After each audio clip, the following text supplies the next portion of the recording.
एक तरफ भारतीय जनता पार्टी और उनकी सरकार किसानों के हित की बात करती है, उनके लिए वायदे भाषण देती है, लेकिन दूसरी तरफ उनके जो निर्णय होते हैं वो किसान विरोधी निर्णय होते हैं। एक तरफ प्रधानमंत्री जी आत्मनिर्भर भारत की बात करते हैं और दूसरी तरफ सरकार के जो निर्णय होते हैं, जैसे दूसरे कंट्री के सामने हमने आत्मसमर्पण किया हो ऐसे निर्णय होते हैं। पूरे देश में जो कपास का उत्पादन करने वाले किसान हैं आज परेशान हैं।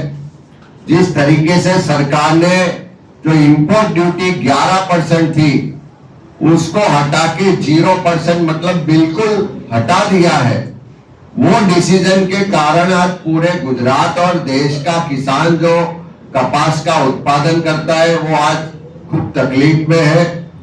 सरकार से मांग कर रहा है कि इससे हमें जो आर्थिक नुकसान होने वाला है उससे हमें बचाइए, और इसी किसानों की आवाज को हम आगे ले जाते हुए हमने प्रधानमंत्री जी को पत्र लिख के मांग की है कि गुजरात के किसान, महाराष्ट्र, तेलंगाना, कर्नाटक, मध्य प्रदेश ऐसे कई राज्यों के किसान हैं और खास करके गुजरात के किसान जो पूरे देश के कपास उत्पादन जो होता है उसका 25% उत्पादन गुजरात के किसान करते हैं।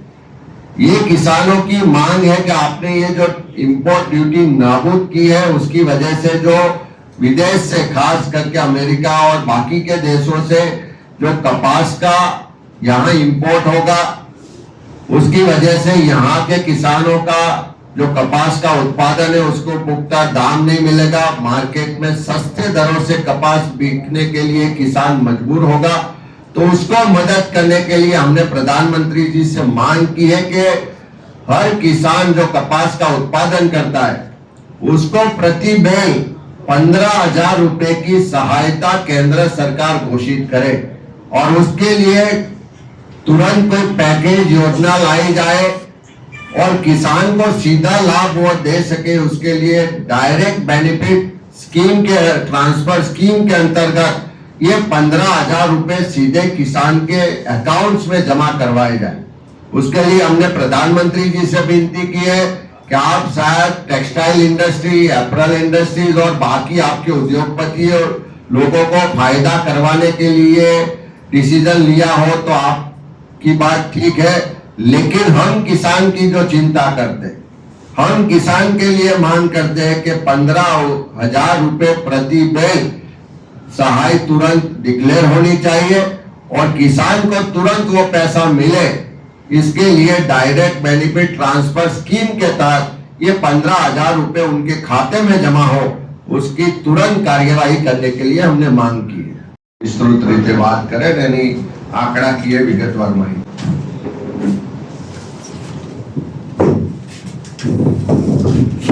दोस्तों આવકારો છું આપને સૌને। માનનીય પ્રમુખશ્રીએ આપને મૂળ વિગતો કહી। તમને પ્રશ્ન થશે કે વિરોધ પક્ષમાં રહીને અમે આક્ષેપ કરીએ સ્વાભાવિક છે, પણ એમના પોતાના જ ડોક્યુમેન્ટમાં જે આ 30 સપ્ટેમ્બરથી જે મર્યાદા એમણે વધારી એ વધારવાનું કારણ રીઝન ફોર એક્સટેન્શનમાં એ લખે છે કે the move aims to support textile exporters facing challenges due to recent 50% tariff imposed by the US on Indian goods। એટલે અમેરિકાએ કાંડું અબળ્યું માટે કર્યું છે। પ્રધાનમંત્રી વારે ઘડીએ કહે છે કે મને તો કોઈ હું કોઈને સાંભળતો નથી ને ટ્રમ્પ મારા માટે કશું કરી શકે નહીં ને અમે અમારા નિર્ણયો સ્વાયત્ત રીતે લેવા માંગીએ છીએ। આ એનો એમણે લેખિતમાં સ્વીકાર કર્યો છે કે અમેરિકાએ ટેરિફ નાખ્યું માટે અહીંના ઉદ્યોગોને તકલીફ ના પડે એની એમને raw cotton availability competitive rates પર થાય માટે આ પેકેજ જાહેર કરવામાં આવ્યું છે। એટલે સ્પષ્ટ રીતે અમેરિકાના ટેરિફની સીધી અસરની છે। આજે કપાસ ઉપર શૂન્ય ડ્યુટી કરી તમે એને ડિસેમ્બર સુધી લંબાવી, આવતીકાલે તમે એને બીજી કોઈ પ્રોડક્ટ્સને ખેત ઉત્પાદનોને કે ડેરી પ્રોડક્ટ્સને આ દેશમાં હોવા દેશો તો આ દેશના ખેડૂતો અને ગામડાનું શું થશે? આજે ખેતી સીધી આડકતરી 50% રોજગારી આપે છે। આ દેશમાં આપણે રોજગારીની વાત કરી, પ્રધાનમંત્રીશ્રીએ from the ramparts of the Red Fort કહી દીધું કે 3 કરોડ નોકરીઓ આવશે. મેં રેટ ઓફ ગ્રોથ જોઈને માંડ્યું તો આ નોકરીઓ આવનાર 50 વર્ષ લાગે. જે આજનો જે નોકરીઓ વધવાનો જે દર છે તે પ્રમાણે. એટલે પ્રધાનમંત્રી બોલે છે એને અને વાસ્તવિકતાને કંઈ સંબંધ હોતો નથી. એમ ટ્રમ્પે જાહેર કર્યું કે પાકિસ્તાન ને ભારત વચ્ચે સમાધાન મેં કરાવ્યું છે. 1.5 ડઝન વખત જાહેર કર્યું છે. નથી પ્રધાનમંત્રી શ્રી કહેતા કે ખોટું છે અને નથી કોઈ એનો પ્રતિઓ આપતા. આવે પકડાયા છે આમાં લેખિતમાં એમણે સ્વીકાર્યું છે કે આ આપણા જે રેડીમેડ ગાર્મેન્ટ્સ છે તે સુતરાઉ કપડા એ ત્યાં મોંઘા પડે છે. હવે આ એક ઉદ્યોગ થયો. આપણા ત્યાં સુરતમાં ડાયમંડ બુર્સ થયા છે, ખાલી પડ્યું છે. કેમ?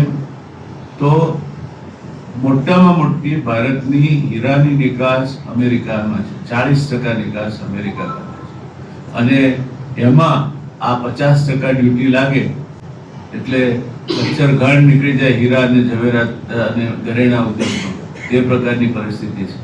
એટલે આપણે તાબે થતા જઈએ છીએ અને છતાં તમાચો મારીને લાલ રાખવાની વાત કરતા જઈએ છીએ. એટલે પ્રમુખશ્રીએ સીધો પ્રધાનમંત્રીશ્રીને પત્ર લખ્યો છે, કારણ કે કેન્દ્રમાંથી નિર્ણય લેવાય, ભારતના સમગ્રતયા ખેડૂતોના હિતને લક્ષ્યમાં રાખીને લેવાય.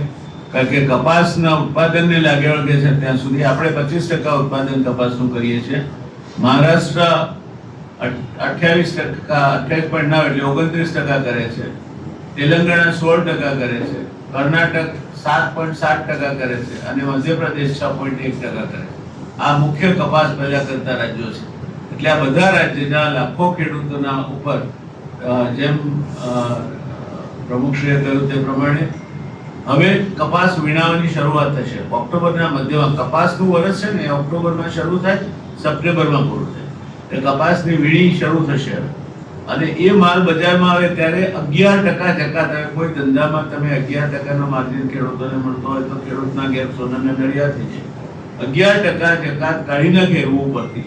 અને બીજી બાજુ અમેરિકામાં ખેતર દીઠ લગભગ 54 લાખ રૂપિયા સબસિડી આપે છે ખેડૂત. આપણા ત્યાં 40,000 આપે. એટલે આ પ્રકારની હરીફાઈમાં આપણો ખેડૂત ટકી શકે નહીં. ખેડૂતોનું સત્યાનાશ નીકળી જાય અને કપાસની જે આપણી અર્થવ્યવસ્થા છે, એમાં કહે છે ગઈ સાલ કપાસનું ઉત્પાદન ઘટ્યું. તો કેમ ઘટ્યું? કારણ કે ખેડૂત પછી હવે એને માત્ર એમાં નહીં લાગવા માંડ્યું, ગુલાબી ઈયળ ને બધાનો ઉપદ્રવ વધવા માંડ્યો. એટલે ખેડૂતે સોયાબીન અને મગફળી તરફ ડાયવર્સિફિકેશન લીધું છે. આ જો થાય તો દોસ્તો કપાસ એકલા રૂની દ્રષ્ટિએ જોશો નહીં, કપાસ બીજી રીતે પણ આપણને ઉપયોગી છે. ખાદ્ય તેલની દ્રષ્ટિએ આપણે એક જમાનામાં 5 કિલો પ્રતિ વ્યક્તિ માથાદીઠ 5 કિલો વર્ષે તેલ ખાતા. આજે 20 કિલો ખાઈએ છીએ. એટલે 80,000 કરોડ રૂપિયાનો વર્ષે તેલ આયાત કરીએ છીએ. એમાં આ જો કપાસિયાનું તેલ કપાસ તરફથી ખેડૂત બીજે વળે, ખેડૂત પાયમાલ થાય ને આવતું બંધ થાય તો બીજું વિદેશી મૂડીયામણનો દેશને નુકસાન થાય, ખેડૂતને નુકસાન થાય. આ બધી બાબતો તો આપણે આ ગણતરીમાં લીધી જ નથી. જે indirect loss is going to be જે દેશની અર્થવ્યવસ્થાને, એટલે દેશના જીડીપીને ઓછામાં ઓછું 2% ઘટાડી નાખ્યા. અત્યારે પણ 6.5% જીડીપી ધારે છે, પણ એ 6.5%ના બદલે હવે નિષ્ણાતોએ વાતો કરવાની તો શરૂ કરી છે કે 5.5%ની આજુબાજુ આવશે. હું માનું છું કે 5% પણ જો જીડીપી ગ્રોથ રેટ આવે at the end of fiscal 25-26 તો આપણે નસીબદાર રહીશું. એટલે આ દેશમાં એક બાજુ નાણાકીય કટોકટી સર્જાય.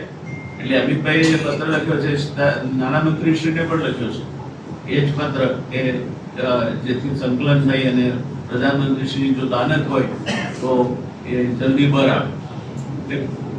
માત્ર ગુજરાતના ખેડૂતોનું હિત જોયું છે એવું નથી. સમગ્ર દેશના કપાસ ઉત્પાદન કરતા ખેડૂતોનું હિત વિચારી અને કોંગ્રેસે આ પ્રશ્ન હાથમાં લીધો છે. અમે એને એડ સુધી પરસ્યુ કરીશું. બીજા પણ આવા ઘણા પ્રશ્નો છે. એ પ્રશ્નો વિશે પણ તમારી પાસે પ્રમુખશ્રી જે પ્રમાણે નક્કી કરશે તે પ્રમાણે